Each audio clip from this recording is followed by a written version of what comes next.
Well, our next guest in the studio has the title of being a master holistic counsellor and thought leader. She is the CEO and founder of the Wellbeing Sanctuary, and she's joining us in the studio to talk about what role does our mind play in our overall wellness, and what is the subconscious mind and its effects? What does it have on us? Sarmistha Mitra, thank you very much for joining us here in studio. Great to see you.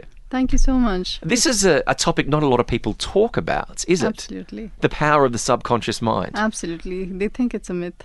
Why do they think it's a myth? Because there is not much awareness among general public. And this awareness really is so important because we can change everything about ourselves if we can tap into our subconscious mind. But there are a zillion books on this conversation on this topic, right? The subconscious mind. But Absolutely. Are people ignorant, or they want to think like, this is the non-fiction part, rather the fiction part that I don't want to touch? Actually, there are books, but there are no hands-on classes. Okay. So people read, but they do not understand. That's the problem. So it's probably as complex as So physics. it's like knowing is knowledge, Right. and application is wisdom. Interesting. So how does one then apply all of the learnings that are there in the books into a day-to-day life? So the handbook is not there, right? True. So if we could have a handbook to the subconscious mind, then it would have been so easy for us to tap there and understand what can go wrong from before and prevent it. You said that you would get to know what could go wrong and prevent it from beginning. I've heard of these concepts in Marvel movies where you're talking about traveling in time, going ahead and then coming back. No, this is going back. This is This is going not back. going ahead. This is going back. So going back. How do you and do that? You can, by just staying with someone for 10 minutes, Okay. you can see what are the patterns in their behavior which they are not recognizing. Okay. So yesterday I had a client who was telling me about how during a meditation she just thought about how her parents are not well or how she's wondering about them. And when I told her to go to a space and create a space in her mind where she would like to be, she couldn't create. Okay. And that told me that she is someone who doesn't make decisions, who always depends on others to make her life decisions, Okay. because she couldn't even create it in her mind where she wants to be. Wow. How much of this comes back to perhaps people's trauma that they've experienced? Everything is about that. So the subconscious is basically a reservoir of every plan that we made in our lifetime and the plans that our ancestors made to survive on the planet. We are living the lives of our ancestors, or in other words, we are carrying them with us. That the person in front of me, or the job where I work, or the place where I live is not the problem.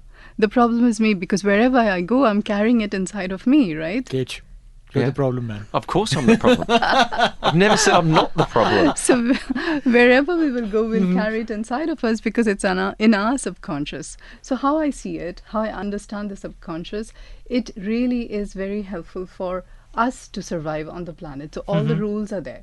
But if the adult you would make any choice which is against the subconscious rules for survival, the subconscious mind will create dysfunction. There would be a conflict between the subconscious survival program and what the adult of today wants. Okay. That is when there will be a disorder. The disorder can come in the body, it can come in our behavior, or it can come anywhere in our life. In fact, even in relationships. How hard is it when you're obviously seeing people, and the website is yourwellbeingsanctuary.com. People are obviously coming to you because they know something is not right in their life. It might be a relationship has broken down, or they're realising they need to put their hand up and seek help.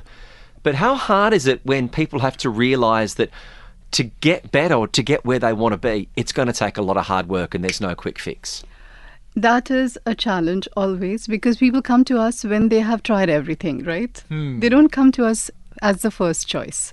And by the time they come to us, they have given up or frustrated. They just want solution in one session. You know, there are multiple times that one thinks that, okay, this is going to be my way of living. I want to move to a new country or a new city, or move jobs, or probably move careers. Survival, right? Sometimes things work, sometimes things don't work.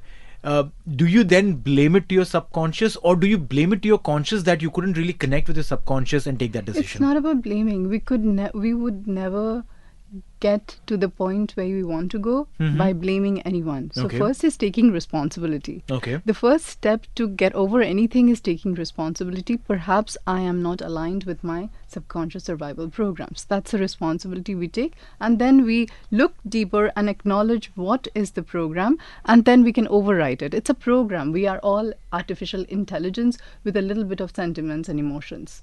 What are some of the techniques that you use to help people overcome? So there, as you said, past life regression or hypnotherapy, these are techniques or tools Okay. to identify or to help you get into the subconscious mind. I have created a method which I have named Decode You, which I have trademarked as well. But it gives you complete understanding, breakdown of the subconscious, as I said before. Identify. Maybe you're not in the crisis stage yet. Okay. But you can still identify what is erroneous inside of you as a program, which can prevent you from getting into the crisis stage. Interesting. So that program which I have created, I believe that no one has yet.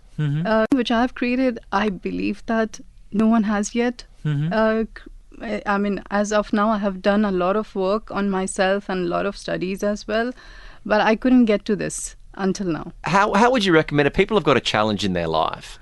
Just on a simple level, you want to go talk to the girl on the other side of the room, and your mind tells you, "Oh, she won't like me anyway." So you're telling yourself via your subconscious to avoid that rejection by going over there because you're placating yourself. So we are basically in the self-preservatory mode. We are preserving ourselves from being let downs or rejections or whatever. And rejection in the subconscious is equivalent to death. Wow. You know why? Think about our prehistoric ancestors when they started to live in a community. Right. Rejection would mean what? You wouldn't eat. He wouldn't live. Yeah.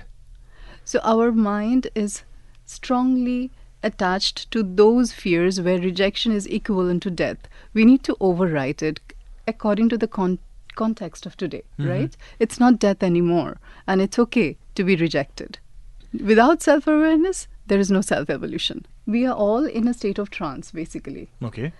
We think this is right and that is wrong, and Fair, that's it, yeah. right? That is a trance as well. Let's say you like avocado and you don't Oh, I like love apple. avocado. Yeah.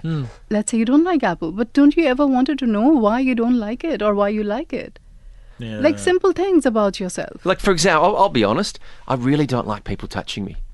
Like, I Why? don't like hugs. Why that? Why I that? just, I don't like it. Like, so I always, so when I had a bad back, I had to go get massages, and I was like gritting my teeth because I knew someone had to do the manipulation.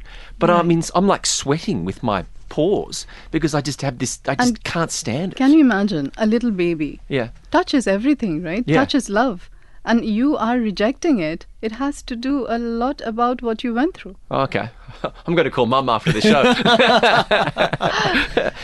3 tips. Can you give us 3 tips of what people should do if they find themselves in a moment where they've been triggered and they feel like it's recapping a traumatic episode? An affirmation. And it might sound weird to some people, but the affirmation that I teach to all my clients is, I am the universe. Looking at the universe around me, whatever I see is a reflection of me. Wow. That's deep. Wait, exactly. I'm trying to decode this. I'm the universe, and whatever I'm the universe. I'm the Looking universe. at the universe around me, looking at the universe around me. whatever I see is a reflection of me. Wow. So I am the universe. Whatever I see is the universe, and what I see is the reflection of me. So I'm technically seeing myself and everyone that's around me. Absolutely. I mean, then in that case, I'll fall in love with everyone that's around me. You should. Yeah, because I love myself. You should. There you go. There. I like that. So that's the first tip. What's the second Yeah. tip?